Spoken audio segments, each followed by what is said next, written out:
Hi, welcome to Career Track. My name is Dominique Shepard, and I'm here to help you succeed in every avenue of career success. Today we will explore the topic of getting a job straight out of college and what it takes to make sure that by the time you walk across that stage, you already have a job lined up. So stay tuned. We're going to go over 5 tips of what you should be doing during college, during your last year. That way you'll be able to have that job that you want right when you graduate. Step 1, have a goal in mind. It's very important to have a goal of what you want to accomplish, what company that you want to get, what position that you want to get, and what overall success means for you for having that job right out of college. It's really important that you detail in theory of what you want to do. So having a goal in mind will keep you on track. I would suggest maybe getting a notebook, jotting down the companies that you want, jotting down the position that you want, and make sure that it's somewhere that you can see. Maybe getting a whiteboard to stick on your wall, maybe having a reminder in your phone of what you want to do, and that just kind of keeps you in line with the next steps and how to get that job. The second step that I would recommend is to start early. Having a job and going through that whole hiring process is about 6 to 8 months, so it could take some time, and that's between going for the job that you would like, drafting a resume, going through interviews, just researching that company, researching what their needs are, and tailoring everything towards that. It does take a long time to get through the hiring process, so I would recommend that during your last semester of college that you start right when the semester starts. So if you're starting in spring semester, start in January and work all the way from January all the way until you get that job, whenever that may be. The goal would be to get it before graduation, and again, if you start in fall, make sure you're starting in September or August when you first get in school. That way you have a lot of time to develop yourself, to make sure that you're tailoring everything towards that job that you want, and giving yourself enough time to work things out, work all the kinks out. The importance of starting early is important because you have so much to consider. Not only do you have to consider the company that you want to work for, the pay, but you also have to consider things such as moving out of state or accepting job opportunities that may be a little less or a little bit more than what you wanted to start out with. So that 6 to 8 months gives you a wide range of things that you should take in consideration. That way you're not forcing something that you're not ready for, and you're also accepting a position that's ready for you. Believe me, you do not want to accept the first position that's offered before fully looking at other positions and giving yourself that ability to choose if you have the means to do so. So the next big thing that you should be using is your resources, especially in college. A lot of colleges will have a career development center or a career development director or someone that you can go to talk to about your career needs and what you would want to do in that direction. This person you typically should go to them during your freshman year. However, that's not always the case. Sometimes you don't realize what you want to do until later on in college, and that's completely understandable. However, you have professors to reach out to. A lot of professors will also email you any jobs that they have available. A lot of times they'll be contacted by other recruiters. So if a recruiter contacts them with a job opportunity, a lot of times professors will reach out to your specific major and will give you that opportunity and that upper hand. From my personal experience, I graduated with a bachelor's in hospitality, and during that time I would get emails all the time from my professors about internships that were opening up and other jobs that were becoming available, and a lot of times they would actually bring these people in, bring the recruiters in to actually meet with you, talk to your class, and talk to the opportunities that they have available.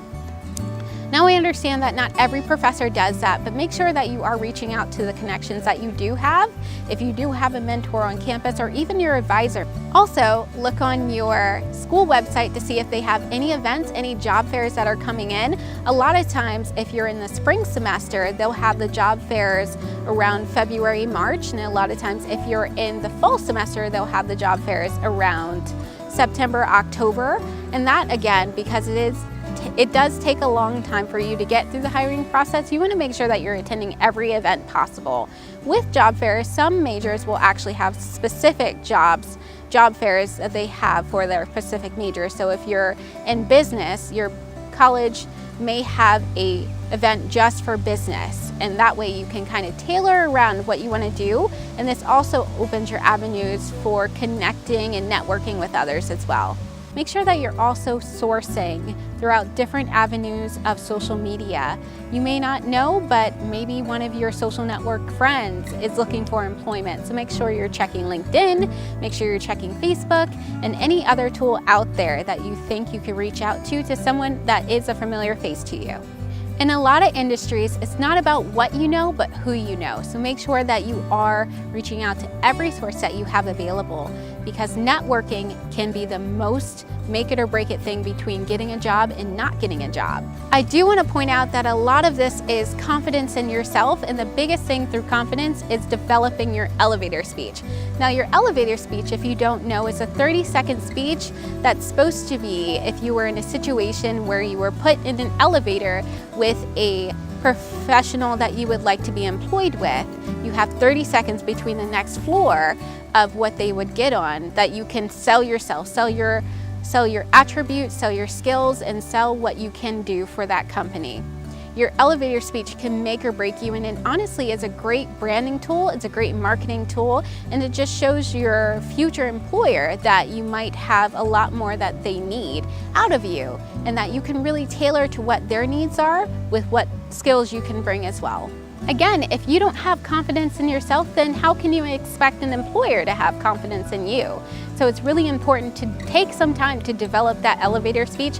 That way, when you have those 30 seconds to sell yourself, that you're coming across as a confident professional that they can believe and trust in. Again, a lot of times when it comes to getting a job after college, it's someone taking a chance on a new professional, especially a well-developed professional that is just coming out of college with fresh knowledge. So you want to make sure that you're selling yourself appropriately.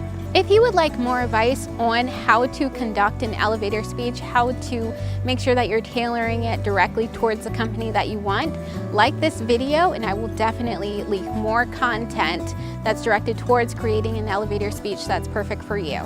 Another tip that I would like to provide is give yourself a deadline. It is very clear that you have a limited amount of time to get this done. Again, that 6 to 8 months comes really, really fast.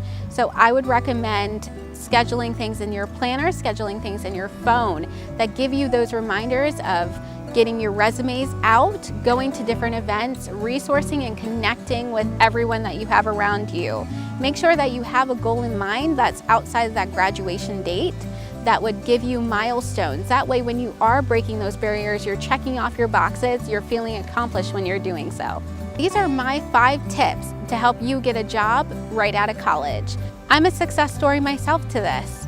I was able to retain a recruiting manager position with a fairly large company straight out of college, and I used my tips to help me get through it. So I'm telling you, it's able to work. If I could do it, I know you can do it as well. Keep in mind that it only takes one professional out there to take a chance on you. Again, you may be just a new professional out here in the workforce, but you only need one chance to kick off your career success. So keep that in mind. Do not lose hope. You got this.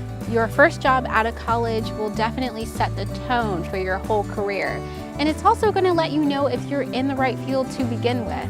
Now, of course, things such as internships and externships definitely help along the way as well to determine that, but you really don't know until you're actually in the field yourself. If you enjoy this content, hit the like button and the subscribe button down below. Also leave a comment to tell me what else you would like to see from me, what else content that you're looking for, what questions do you have. I will definitely make sure to get a video that's tailored towards your needs as well. Thank you for tuning in to Career Track, keeping your career on track.